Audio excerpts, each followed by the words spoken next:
राधे राधे। आइए आज हम आपको बताते हैं कि महाराजा दशरथ का नाम दशरथ क्यों पड़ा और उनकी उत्पत्ति कैसे हुई। तो एक पौराणिक कथा है जो हम आपको सुनाते हैं। सुनने से पहले आप हमारे चैनल को सब्सक्राइब कर लीजिए ताकि ऐसी ही कथाएं हम आपको और सुनाएं। हमें अगर आप सब्सक्राइब करते तो इससे हमें प्रेरणा मिलती है। लाइक और सब्सक्राइब कीजिए। राधे राधे। राम कथा का एक प्रसंग। महाराजा अज और रावण। महाराजा दशरथ का जन्म एक बहुत अद्भुत घटना है। एक पौराणिक धर्म ग्रंथों के आधार पर बताया जाता है कि एक बार राजा अज दोपहर की वंदना कर रहे थे। उस समय लंकापति रावण ने उनसे युद्ध करने के लिए विचार बनाया और आया और दूर से ही उनकी वंदना देख रहा था। राजा अज ने भगवान की वंदना की और जल आगे अर्पित करने की जगह पीछे फेंक दिया। यह देखकर रावण को बड़ा आश्चर्य हुआ और वह युद्ध करने से पहले राजा अज के सामने पहुंचा तथा पूछने लगा कि हमेशा वंदना करने के लिए जल आगे किया जाता है, अभिषेक आप पीछे करते हो, इसका क्या कारण है। राजा अज ने कहा, जब मैं आंखें बंद करके ध्यान मुद्रा में भगवान शिव की अर्चना कर रहा था तभी मुझे यहाँ से 1 योजन दूर जंगल में एक गाय घास चरती हुई दिखाई दी और मैंने देखा कि एक सिंह उस पर आक्रमण करने वाला है। तभी मैंने गाय की रक्षा के लिए जल का अभिषेक पीछे फेंक दिया। रावण को यह सुनकर बड़ा आश्चर्य हुआ। रावण 1 योजन दूर वहां गया और उसने देखा कि एक गाय हरी घास चर रही थी, जबकि शेर के पेट में कई बाण लगे थे। अब रावण को विश्वास हो गया कि जिस पुरुष के जल से ही बाण बन जाते हैं और बिना किसी लक्ष्य साधन के लक्ष्य भेदन हो जाता है, ऐसे वीर पुरुष को जीतना बड़ा ही असंभव है और वह उनसे युद्ध किए बिना ही लंका लौट जाता है। अब एक बार की बात है, राजा अज जंगल में भ्रमण करने के लिए निकले तो उन्हें एक बहुत ही सुंदर सरोवर दिखाई दिया। उस सरोवर में एक कमल का फूल था जो अति सुंदर प्रतीत हो रहा था।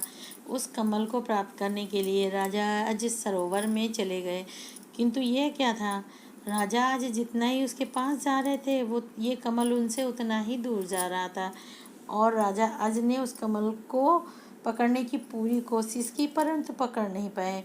अंततः आकाशवाणी हुई कि हे राजन, आप निसंतान हो, आप इस कमल के योग्य नहीं हो। इस भविष्यवाणी ने राजा को अंदर से झकझोर के रख दिया।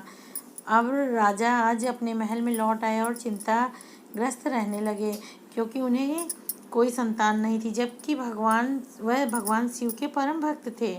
भगवान शिव उनकी इस चिंता को ध्यान में लिया और धर्मराज को बुलाया और कहा कि तुम किसी ब्राह्मण को अयोध्या नगरी पहुंचाओ जिससे राजा आज को संतान की प्राप्ति के आसार हों।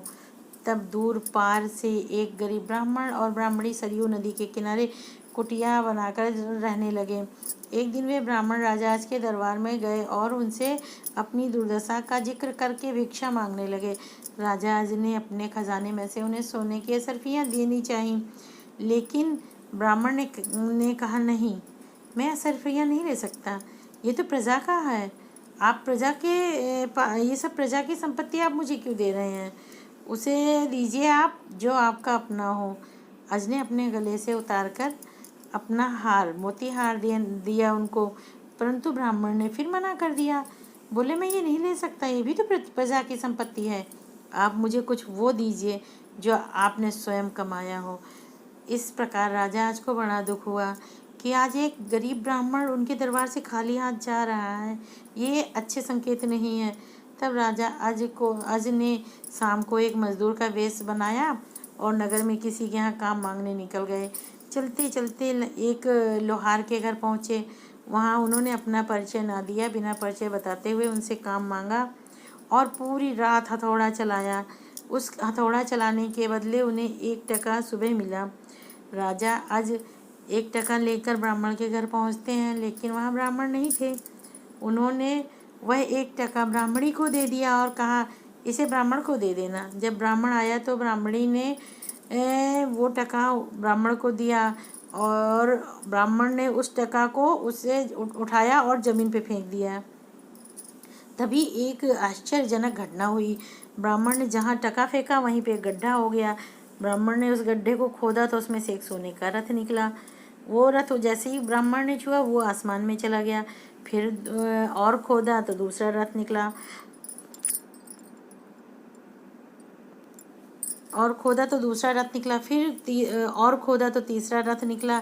इसी तरह बार बार खोदने पर ब्राह्मण के 9 रथ निकले और 9 रथ आसमान में चले गए।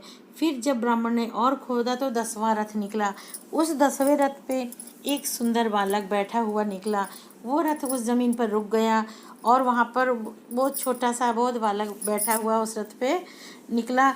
तो ब्राह्मण ने राजा अज के पास ले गए उस बालक को और कहा, हे राजन, आज से ये पुत्र तुम्हारा है। ये तुम्हारे उसी मेहनत की कमाई से प्राप्त हुआ है, एक टका से ही निकला है। इसके निकलने से पहले यहाँ पे 9 रथ निकले जो आसमान में चले गए और ये 10वां रथ निकला है जिस पे ये बैठा हुआ है। तो आज से ये बालक आपका हुआ और आप इस बालक के पिता हुए, किंतु आज से इसका नाम दशरथ पड़ा। वैसे राजा दशरथ जी का नाम मनु था, तो आज से राजा दशरथ जी का इस बालक का नाम दशरथ हुआ, जो आगे चल के चक्रवर्ती महाराज राजा दशरथ के नाम से जाना जाएगा। तो आज की यही कथा थी। आपको कैसी लगी कमेंट करके बताइएगा और चैनल को सब्सक्राइब कर लीजिए, तो हम आपको डेली कुछ ना कुछ नई कथाएं सुनाने की कोशिश करेंगे। राधे राधे।